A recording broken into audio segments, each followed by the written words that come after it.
आमदार रवींद्र धंगेकरांनी केलेल्या आरोपाला मंत्री हसन मुश्रीफ यांनी प्रत्युत्तर दिलंय। 2 दिवसात धंगेकरांनी माफी मागावी अन्यथा अब्रू नुकसानीचा दावा ठोकणार असा इशारा मुश्रीफांनी दिला।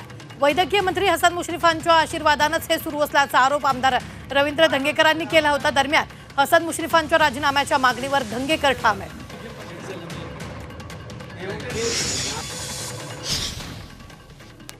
रवींद्र धंगेकर हे पुण्याचे एक आमदार आहेत आणि मला वाटतं त्यांना स्टंट करण्याची सवय लागलेली आहे।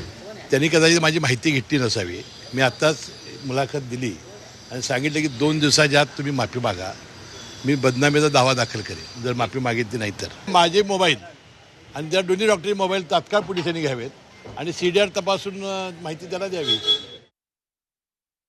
धंगेकर साहेब, हसन मुश्रीफ साहेबांनी तुमच्यावर आरोप केलेला आहे। मुश्रीफांनी राजीनामा द्यायला पाहिजे। ससूनमध्ये जो कारभार चाललाय, संजय ठाकूरला आजपर्यंत अटक केलेली नाहीये आणि त्यांनी माफी पुणेकरांची मागून राजीनामा द्यावा।